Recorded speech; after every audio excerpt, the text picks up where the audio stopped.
Hail Pandawans! Another little video here for you. This time it's a little Christmas tribute, I guess. When I was growing up, one of the big things around Christmas time was watching the Rudolph the Red-Nosed Reindeer holiday specials. Right? These things were awesome. They were stop motion animation. They looked like little toys. They looked like just little awesome living creatures. Now, the show, at least for me, I'm sure for tons of people my age, was a tradition. You did not want to miss this at all because growing up in my time, and in the 70s, there was no YouTube, there was no any of these streaming service. There wasn't even really VCRs yet. Basically, what you had to do is you had to wait until Christmas to see these cool Rudolph holiday specials. And if you missed it, you you had to wait for another whole year. I think they showed it a few times during the Christmas season, but it wasn't that often. Rudolph, the Grinch, Frosty the Snowman, all these things happened once a year, kind of like at Halloween time with Charlie Brown Halloween special and Charlie Brown Christmas special. These things were all things that you would wait for all year, at least when you were young. Um, I even remember taking pictures with my mom's old camera of the TV during these Rudolph the Red-Nosed Reindeer sort of Christmas specials. And it always looked like crap. It had like the squiggly lines all over it and all. Like if you take a picture of your monitor nowadays, it's kind of similar. But that was all we had. And I wanted to remember to how these things were, how they looked like, so I could draw them. And that's that was kind of how you had to do it. So this video here is focusing on a character called the Snow Miser, right? He was in the it wasn't Rudolph, but it was the same company, Rankin Bass, who also did the animated Hobbit, 1977, I believe, which was probably one of the biggest influences on me as a kid growing up in terms of introducing me to fantasy art and an art style that was just I still use today. I've said in many interviews, like, I still draw dwarves based off of how I learned how to draw dwarves in the you know Rankin Bass animated Hobbit show. Yeah, so this one though, this character, the Snow Miser, and his brother, the Heat Miser, which I will also do a video of, are in one called A Year Without a Santa Claus. I think, I have to watch it again this year. I think Santa Claus wasn't feeling well and just wanted to take Christmas off, and so there was some big story of trying to help bring Christmas spirit to him and all that. But anyways, the main characters, I think there were these two elves. All you would need was one dwarf to get the job done, But I guess they didn't have a dwarf, so they used two elves. Um, they had to try to persuade the Heat Miser to send some heat to whatever it was, the north. I don't even remember. It's been, again, probably, I don't even know if I watched it last year, but it's been a while since I watched it. But anyways, the Heat Miser and the Snow Miser, um, they were these two characters, and I always loved the Snow Miser best because he had this. It almost looked like a snow ice cream or a snow cone toupee on his head, but these things were like little puppets in real life, right? And they did stop motion and all that kind of stuff. But these things were really cool looking. Like, in his hair was this translucent sort of icicle kind of thing. So look, I'm starting to draw the hair actually first too. I liked it the most. Um, but yeah, he had these, and each of them had these cool little songs, I'm Mr. Heat Miser, and then, Snow Miser, the same thing. But I remember those being, super influential on me as a kid because they were these, they were creatures. They weren't cute little elves or cute little deer with the, glowing nose or the standard sort of Christmas stuff. They were kind of like I don't know, like an early version if Tim Burton was to do something back in those days. Hell, maybe I think they had the Snow Miser had the little striped scarf. I mean, maybe that influenced Tim Burton on the stripiness of all of his Beetlejuice worms and Nightmare Before Christmas stuff. But their characters were just cool. And I can't remember there was a couple other ones too. There was the Winter Wizard I thought was awesome. And then there's the later one, the Isle of Misfit Toys, I think had the Yeti Sasquatch kind of thing. I might be confusing it, I forget, but those bad guys in all those movies were just really cool looking because they weren't your standard happy, cheery, rosy cheeked sort of things. Um, yeah, yeah. So, that was basically that was the highlight of Christmas, aside from, getting toys and seeing family and all that. And, I remember, my Christmas it was twofold. We would have Christmas Eve every year at my grandmother's house. My grandmother was the place where I really kind of learned to get some time and learn to draw.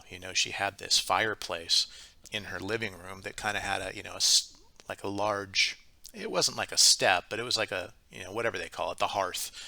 Um, but it was like kind of my first kind of desk that I used to draw on. And I'd have, coloring books and crayons and markers. And, I used to draw on the page, like the front and back, or the back pages. What do they call it? The end pages in books. You open the cover and there's like the cover has the cover image on it, and then you open it, it's just a white page.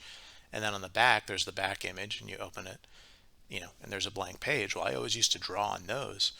And I remember, Grandma was like, why aren't you color? I bought you a coloring book. Why aren't you coloring? I go, well, those aren't my pictures. I want to color my own pictures. So she was smart and would just get God, I didn't even know if they had packets of copy paper back then, but it was like, notepads and stuff like that.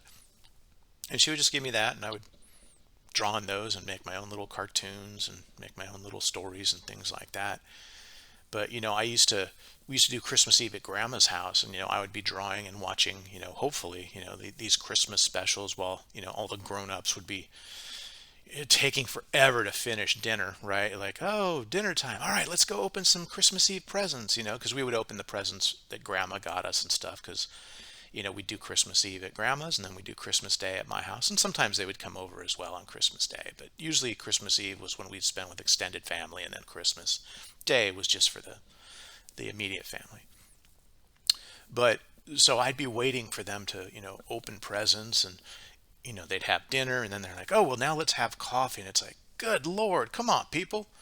Got some presents to open. But, a lot of times they'd have the holiday specials on, and I'd be watching that over there. And I remember I'd try to catch it as many times as possible, or, whichever one. I remember one year I didn't get to see the heat miser and freeze miser, or snow miser one, and I was just so upset because those were always my favorite. And like I said, unless you had like a tape recorder where you could record the music, or if you had like a video camera back then, which those things were the size of like carry-on suitcases you do on airplanes now. I mean, these things were like clunky as hell and had like shoulder harnesses, and it was just nuts.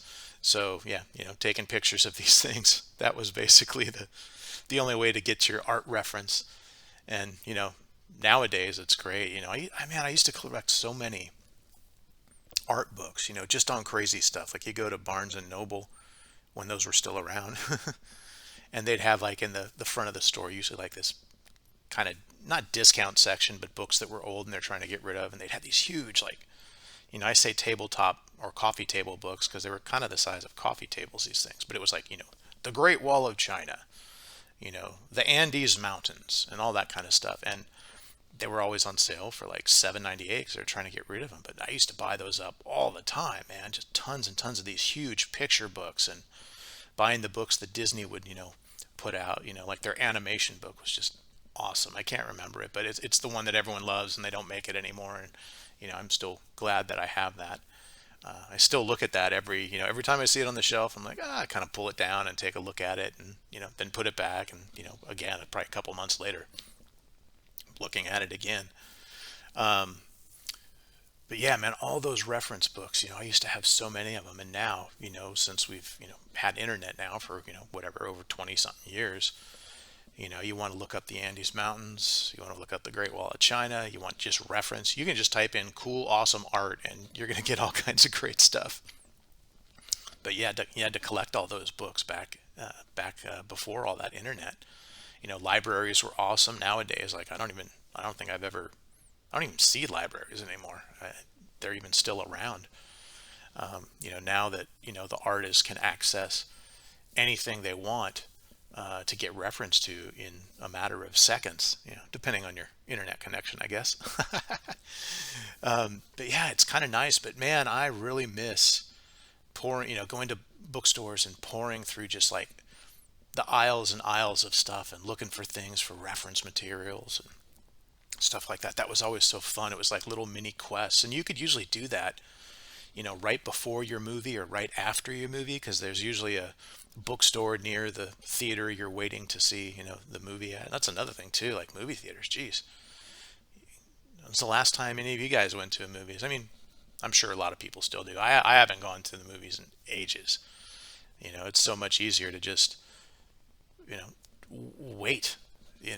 And nowadays, in the old days, right, you had those TVs that were kind of clunky and fuzzy, and but now everybody, like, you know, even people on a shoestring budget seem to have these huge monitors or huge TVs and stuff like that, and surround sound and HD and plasma, whatever. It's like it's like being in the movie theaters. Why spend all that extra money when you can get that exact same experience at home, and you can pause it to go to the bathroom or get a drink or get food or anything like that. It's so much more similar now. Your home theaters back then, back when they were in the older days, where you had a giant screen TV, but it was like shooting lasers from the ceiling onto the screen on the wall or projecting it from in front of the TV, and just real shoddy quality. But yeah, man, going to bookstores was such a huge thing. Same with the music store. See, I'm getting all old timey nostalgia in this Christmas time. Looking at all these old, references of the kid shows that I watch. I'm gonna watch them again this year. I watched them with my kids. Gonna watch them with, my youngest one, still. So yeah, I guess I'm getting all. I'm pining, but like, the movies are not the movies, the music stores were like that too. I remember, you'd go to your music store and you knew everything and where it was, and they don't have the new, like I used to always look for like new imports from Maiden, or new stuff from, or old stuff from Tom Waits, who's one of my favorite artists. But your music store didn't have it, so I'd go see my buddy and he was in a different city, and we'd go to the music stores and check all that out, and see if there were any rare imports there that you didn't have. And now you can look at everything. It's on YouTube, Spotify, whatever. You can get everything you want in a second, and that's friggin' awesome. But I also miss the quest. It's I think it was some of the Waits lyrics. It's like, the enjoyment's in the pursuit, not the apprehension. It's something like that. I'm parasailing here. No, I'm just kidding, paraphrasing.